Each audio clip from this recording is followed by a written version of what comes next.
Season 1, Episode 4, The Walls We Build. Iris and Emily power walk down a winding obsidian street toward the underworld's central hall. Iris looks like she woke up 5 minutes ago. Hair frizz, cloak half on, dark magic still fizzing around her hands like static electricity. Emily is holding 2 coffees and lightly panicking. Do you have to crackle every time you walk? People are gonna think you're about to smite someone, Emily said. I might, Iris said, half asleep. She takes the wrong coffee. Emily gives her the stare. Iris swaps them immediately. Good lord, Iris thought to herself. The underworld central hall is a coliseum-like chamber filled with every tier of overlord, fully powered beings, half-retired warlords, and that one weird guy who only ever sits in the back and eats raw stones. A massive banner hangs across the front. Annual security briefing. The 50-foot walls and you. Iris groaned. They do this every year. Nothing ever happens. The walls are tall. The threats are outside, Iris said. You're just mad because you stayed up until 3 doing magic tricks that you claimed were research, Emily commented. I was testing the range of shadow manipulation in low light conditions, Iris said. You made a shadow eat toxic shoe, Emily said, annoyed. Kay, Jay's temporary fill-in overlord, is 3 rows down loudly complaining to Archon. Archon, Samir, Ivy, and a bunch of smaller overlords wave Iris over. Iris slumps into her seat next to Ivy, who smells like cherry smoke and menace. You look like you died again, Ivy commented to Iris. Oh, I wish, Iris said.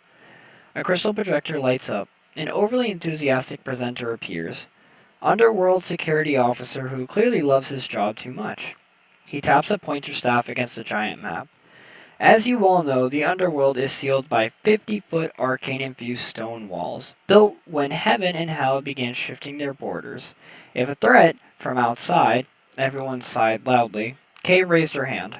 Yes, we know. The walls are big, outside is scary. Can we fast forward to the reason you dragged us here at 8 a.m.?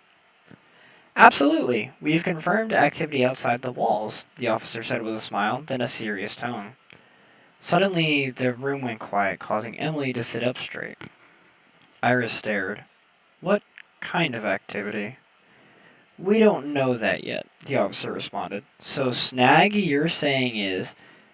what you're saying is nothing happened, but it happened near the walls, so we need to be here? Archon asked. The officer nodded as the room collectively groaned again. Samir quietly muttered to Archon, Maybe I should revoke your soul just for bringing me here. Archon stiffened. Don't. Iris snapped her head to look at them. What was that? Nothing, Samir said with a straight face. Iris narrowed her eyes. As the seminar drones on about structural integrity, Iris zones out. Emily tilts her head. She palms her chest where the mark of the soul binding pulsed faintly, invisible to everyone but her. A whisper in her mind.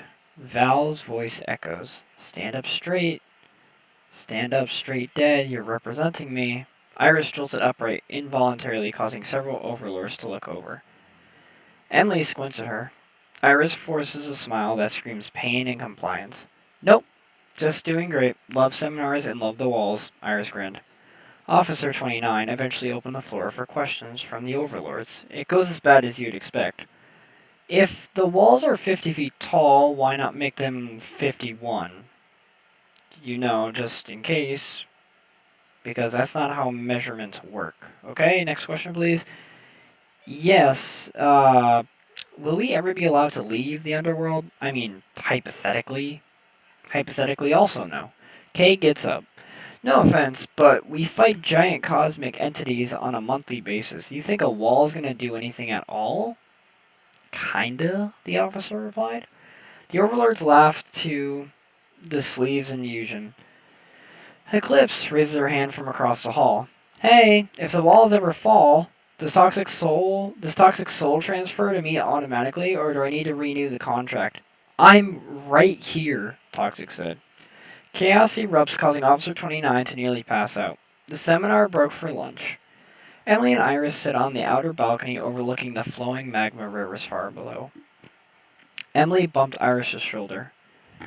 You've been quite quiet all day. Iris stares down at her hands, dark magic weaving through her fingers like irritated smoke. Hey, what would you do if someone owned your soul? Emily's whole expression drops. I've never really been in much experience with something like that. I'd try to get it unfreed. Why do you ask? No reason. Iris looked up at the sky. I'd say even if they own your soul, why should you have to obey them? It's not like you're their pet by any means, Emily mentioned. Iris sat in silence with no answer. Archon and Samir walk by arguing about who's supposed to pay for lunch. You said the binder pays. I said the breaker pays. That's you, Archon, Samir said. I haven't broken anything, Archon said. Samir lifted a brow. Yet? Archon shut up instantly. Iris and Emily look over. What's going on with everyone? Emily said, confused. Not really sure. Samir just threatened Archon as usual, especially when it comes to lunch, Iris said nervously almost. The seminar returns. Everyone takes their seat as Officer 29 resumes. Alright, as I was saying earlier, the voice stopped when the entire hall vibrated. A deep, echoing thud reverberated through the underworld. A second, and then a third. The lights flicker. Even the lesser overlords go silent. Outside, a shockwave rolls across the perimeter like a massive creature slamming into the far wall. That wasn't me, the officer reassured people. Iris's eyes glowed dark red. So the walls aren't just tall today. They're believed to be tall every day, Iris said. Toxic leans forward from the back row. Hey, Eclipse. What? If we die to our souls, pop out, I will drag your soul back myself and make it mop the floor. Wizzy gave a thumbs up. Officer 29's faints face first onto the podium. Iris stands, dark shadows swirling around her feet. If something's outside, those walls trying to get in here, then this whole place is a cage. Ivy said, walking up. Samir listens, leaning on a wall with Archon by his side, as Ivy and Iris talk. Kay took her chance and left the meeting, since it didn't concern her any longer, taking a final look at Iris without her knowing and smiling.